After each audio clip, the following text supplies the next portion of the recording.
बिस्मिल्लाहिर्रहमानिर्रहीम, अस्सलाम वालेकुम। पाकिस्तान और दुनिया भर में देखने और सुनने वालों को अब्दुल कादिर का सलाम। पाकिस्तान में 3 जून है और मैं इस वक्त स्कर्दू में हूं।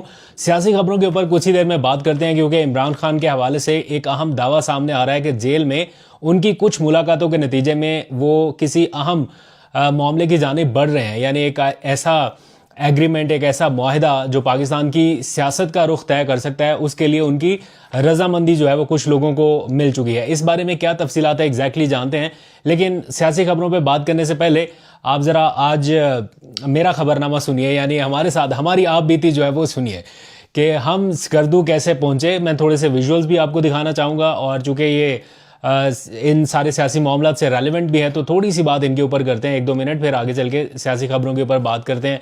यहाँ पे जो मैंने एनवायरनमेंट देखा, माहौल देखा, थोड़े वो विजुअल्स भी शामिल करेंगे।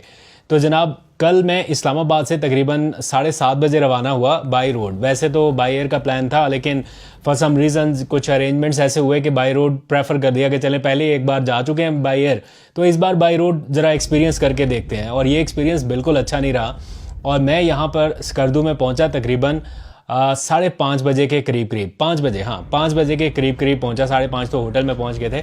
तो स्कर्दू में पहुँचने में मुझे कोई तकरीबन 20 घंटे के आसपास टाइम लग गया।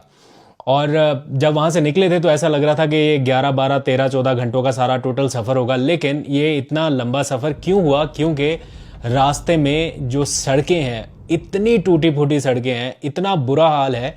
बाबूसर टॉप वाला रास्ता बंद किया हुआ था, हमें दूसरे ऑल्टरनेट रास्ते से आना पड़ा, जो कि दूसरा भी मेन ही रास्ता है। लेकिन इतना ज़्यादा रोड इंफ्रास्ट्रक्चर बुरा है, मैंने ये सोचा नहीं था। मेरा ख्याल है ये सारे सियासतदान जो आजकल स्कर्दू में, गिलगित में इलेक्शन कैंपेन के लिए आ रहे हैं, बजाय इसके कि ये एयर ब्लू के त्यारों से उतरें या सरकारी जहाज़ों से उतरें, इनको एक बार बाय रोड ट्रैवल करके आना चाहिए। यहाँ के लोगों को बताना चाहिए कि हम यहाँ पर ऐसे आए हैं। जिसकी भी हुकूमत रही है, कम से कम वो ट्रैवल तो करे। मतलब गिलगित बल्तिस्तान को मिलाने वाली एक मरकजी शाहराह, उसके ऊपर रात पूरी सफ़र करते रहे, वही बुरा हाल। इवन सुबह का टाइम हो गया, वहाँ पर वही बुरा हाल। इवन सुबह हो गई, वैसे के वैसे ही सिचुएशन। कहीं कुछ पैचेस अच्छे आए, जो अच्छे आए वो बहुत ही अच्छे। फिर दोपहर हो गई, उतनी बुरी सड़क। शाम हो गई, वही सारे हालात। जहाँ पर अच्छी सड़क आती है वहाँ पर इतनी अच्छी आती है, ऐसा लगता है कि यार ये तो मोटरवे से ज़्यादा अच्छी है। लेकिन वो पैचेस बहुत कम है। जो मेजर हिस्सा है वो इतना बुरा। और सबसे इंपॉर्टेंट बात कि थ्रू आउट ट्रैवल, ये पहली बार हुआ है पता नहीं कितने सालों में कि 10-12 घंटे तक मोबाइल सर्विस बिल्कुल ऑफ, यानी एक सिग्नल भी नहीं। मैं हैरान था कि जहाँ पे आप टूरिज़्म की बातें करते हैं, या सारे सियासतदान इंक्लूडिंग इमरान खान साहब की गवर्नमेंट रही, उन्होंने भी कुछ करने की कोशिश की होगी। तो जहाँ पे टूरिज़्म को प्रमोट करना है, जो आपका टूरिज़्म का हब बन सकता है, वहाँ पर रोड इंफ्रास्ट्रक्चर, वहाँ पर जो कनेक्टिविटी का इंफ्रास्ट्रक्चर है वो बिल्कुल ऐसा है कि इसके ऊपर बंदा क्या ही बात करे। और फिर मैं कोई एग्जैजरेट नहीं कर रहा, लगभग 11 या 12 के करीब, शायद 12 होंगी, चले कम भी कर ले तो 11 तो कंफर्म, 11 चेक पोस्टों के थ्रू मैं गुजरा। और हर चेक पोस्ट के ऊपर रोक के आईडी कार्ड दिखा के वो उधर एंट्री करवा के, एंड देन फिर कोई एक आध बीच में उन्होंने कहा कि ठीक है चले जाएं, वरना ज़्यादातर में यही हो रहा था। आई डोंट नो क्यों, कि यहाँ पे कोई सिक्योरिटी के कंसर्न्स ऐसे हैं या कोई और बात है। लेकिन इतनी चेक पोस्टें, एक के बाद एक, एक के बाद एक, एक के बाद एक, और हर जगह के ऊपर ये था कि जनाब आईडी कार्ड चेक कराएं। फिर चेक कराने के बाद वो कहते थे जाएं, जाके वहाँ पे एंट्री करवा के आएं, तो एंट्री अलग होती थी। तो ये एक बड़ा हैरान कुन सा एक्सपीरियंस रहा मेरे लिए। तो मैं चाहता हूँ कि जो पॉलिटिशियंस यहाँ पर, सियासतदान यहाँ पर आए हैं, वो कम से कम इन इश्यूज़ को एड्रेस करें। यहाँ के लोगों से जो वादे कर रहे हैं, सड़कें बनाने के वादे के, जनाब खुंजराब तक सड़क जानी है और पता नहीं कहाँ तक जानी है, जो ऑलरेडी सड़क है उसका क्या हाल है, कम से कम उसके ऊपर तो थोड़ी सी तवज्जो दीजिए। यहाँ के लोगों को एटलीस्ट कनेक्टिविटी तो बेहतर दीजिए। जब मैं एंटर हुआ, अब आगे ज़रा सियासी मामलात के ऊपर बात कर लेते हैं कि जो मैंने अपनी आंखों से एक्सपीरियंस किया, जो देखा। तो जैसे ही स्कर्दू का एरिया शुरू होने लगता है तो पीपल्स पार्टी के जो बैनर्स हैं वो आपको उनकी भरमार नज़र आती है। हर जगह पर स्टार्ट भी इन्हीं से होता है और डोमिनेट जो है वो यही कर रहे हैं, people's party, people's party, people's party. ऐसा लग रहा है कि यहाँ पर ग्राउंड वर्क इनका कुछ अच्छा लग रहा है। पीटीआई के हवाले से तो एक सर्टन सिचुएशन है ना कि उनको उस तरह से बाहर निकलने का, खुल के खेलने का, लेवल प्लेइंग फील्ड वाला इशू है। अदरवाइज बाकी सारी सियासी जमातों में मैं देख रहा था कि पीपल्स पार्टी कि जैसे बैनर्स की और उनके लोगों की, मतलब मैंने देखा झंडे उठा के भी लोग ज़्यादा पीपल्स पार्टी के फिर रहे थे। देन मुस्लिम लीग नून, ऑब्वियसली उनके भी लोग बड़े आसानी से कैंपेन वगैरह कर रहे हैं, लेकिन पीपल्स पार्टी डोमिनेट करती दिखाई दे रही थी इन टर्म्स ऑफ के आप शहर में एंटर हो रहे हैं या 40-50 किलोमीटर की रेंज में आपको माहौल क्या नज़र आ रहा है, मैं उसकी बात कर रहा हूँ, खाली मकबूलियत की या बाकी और चीज़ों के हवाले से नहीं। दूसरे नंबर पे ऑब्वियसली मुस्लिम लीग नून के हवाले से है, और तीसरे नंबर पे पीटीआई नहीं, सरप्राइजिंगली आईपीपी, इस्तेहकाम पाकिस्तान पार्टी ने जितना यहाँ पे मेरा ख्याल है इन दिनों में कोई इन्वेस्ट कर दिया होगा वो आखिरी लेवल है, क्योंकि हर जगह के ऊपर उनके झंडे, उनके बैनर्स, उनके पोस्टर्स, हर जगह के ऊपर उनकी भी भरमार है। तो पीटीआई के मुझे बहुत कम, मैं चाह रहा था कि मैं कुछ रिकॉर्डिंग कर सकूं कि मुझे पीटीआई के फ्लैग्स नज़र आएँ, लेकिन एंट्रेंस से लेके शहर में इस रिजॉर्ट तक आने तक ये सिचुएशन बता रहा हूँ। अब कल मैं जब एनालाइज करूंगा बाहर घूम फिर के तो फिर आपको बताऊंगा कि एग्जैक्ट माहौल क्या है। वोटर सपोर्टर से मिलेंगे, उनकी राय जानने की कोशिश करेंगे, तब एग्जैक्ट सिचुएशन का पता चलेगा, तो फिर कल आपको वो भी बताएंगे। और एक मज़े की बात आपको बताऊं कि आज मैंने बैनर्स, पोस्टर्स के ऊपर ऐसे बहुत सारे लोगों की तस्वीर देखी जिनके साथ हमारा ताल्लुक वास्ता रहा है, जिनके साथ मेल मुलाकातें रही हैं। इमरान खान की जब पार्टी में वो थे तो मुझे बहुत अच्छे से याद है कि इमरान खान के लिए मर मिटने के दावे तक किया करते थे कि इतनी एफिलिएशन है उनकी इमरान खान के साथ, ऐसे दावे करते थे। आज मैंने उनकी तस्वीर दूसरी सियासी जमातों के बैनर्स और पोस्टर्स के ऊपर देखी कि जनाब ये हैं अब दूसरी जमातों के उम्मीदवार, उन्होंने इस तरह से इमरान खान को छोड़ा।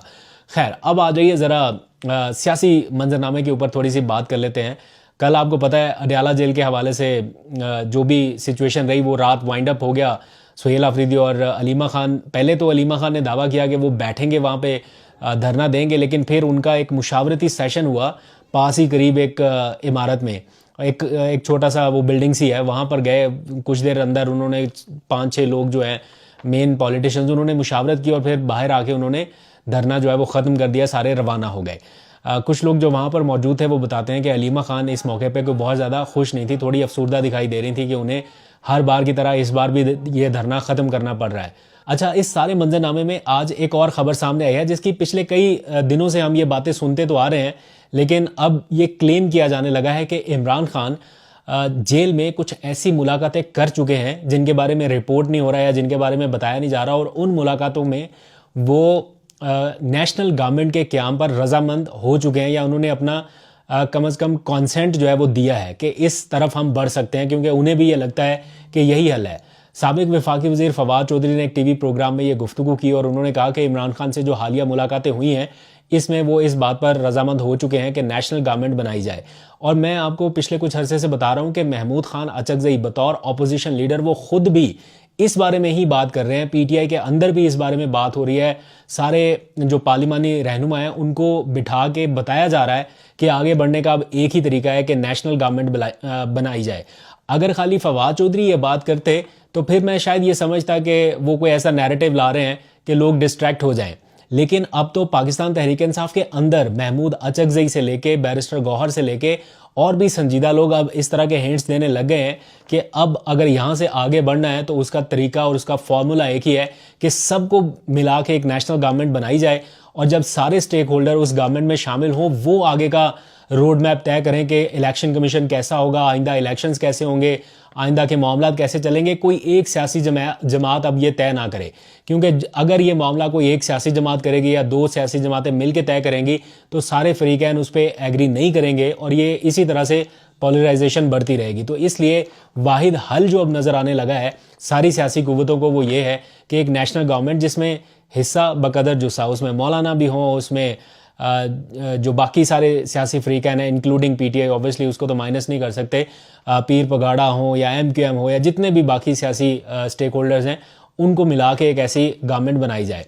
तो फवाद चौधरी साहब कह रहे हैं कि इमरान खान तक जो रिसेंट पैगामात गए हैं उन्होंने इस बारे में रजामंदी जाहिर कर दी है। अब इसके ऊपर अमल दरामद कब होना है, इसकी टाइमलाइन क्या है, इसके बारे में देखना पड़ेगा। दूसरी जानिब सुहेल आफरीदी ने आज इमरान खान से मुलाकात के लिए इस्लामाबाद हाईकोर्ट एक बार फिर रजू कर लिया है।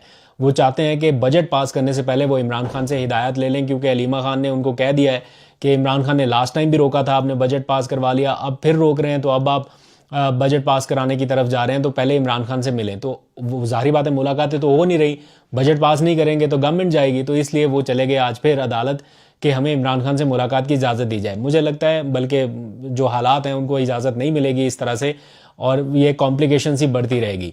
बहरहाल उन्होंने एक फॉर्मेलिटी के तौर पर या जो भी है उन्होंने ये कार्रवाई कर दी। दूसरी जानिब सुहेल आफरीदी ने आज ही के दिन कौमी असम्बली का बजट पेश होने से पहले वहां पर कौमी असम्बली में भी एहतजाज का ऐलान कर दिया कि उनके जो MNAs हैं वो कौमी असम्बली के बाहर एहतजाज करेंगे। MPs तो अपना बजट पास कर ही रहे हैं KP के असम्बली का, लेकिन जो विफाकी बजट है वो पास होना है 9 या 10 को, मेरा ख्याल 10 तारीख को। तो वो कह रहे हैं कि 10 तारीख को जो MNAs हैं वो कौमी असम्बली के बाहर एहतजाज करेंगे। इन एहतजाजों से, इन सारी चीज़ों से वफाकी हुकूमत को कोई फ़र्क तो पड़ नहीं रहा, ना किसी और जगह पे कोई असर हो रहा है कि जनाब ये एहतजाज कर रहे हैं तो हम इनकी कोई बात मान लें।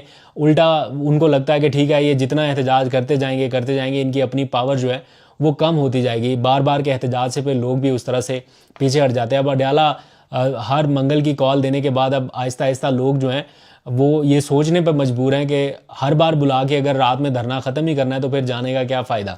उल्टा कुछ लोग गिरफ्तार हो जाते हैं, कुछ जमानतें लेने के लिए अदालतों में फिर रहे होते हैं। तो ये सारी कॉम्प्लिकेशंस PTI में बढ़ रही हैं, और प्लस जो इनके अपने अंदर के इख्तलाफात हैं। कभी जनाब पता चलता है आज सुहेल आफरीदी ने शेख वकास अकरम के हवाले से कोई बात कर दी है, कल अली अमीन गंडापुर के हवाले से थी, परसों किसी और के हवाले से हो जाएगी। तो साथ साथ ये कहना कि हमारे सारे के सारे लोग इंटैक्ट हैं, लेकिन हर रोज़ कोई ना कोई ख़बर मिलती है कि जनाब वो इसके ख़िलाफ़, वो इसके ख़िलाफ़, वो उसके ख़िलाफ़। तो ये चीज़ें जो हैं ये PTI को इंटरनली डैमेज कर रही हैं। इसको कंट्रोल करना पड़ेगा PTI को जितनी जल्दी हो सकता है, अदरवाइज सिचुएशन वर्स्ट होती जाएगी, बेहतर होने में ज़्यादा ही टाइम लग जाएगा। देखते हैं, आपको अपडेट करते रहेंगे। अभी तक के लिए इतना ही। अपना बहुत सा ख्याल रखिए। अल्लाह हाफिज़।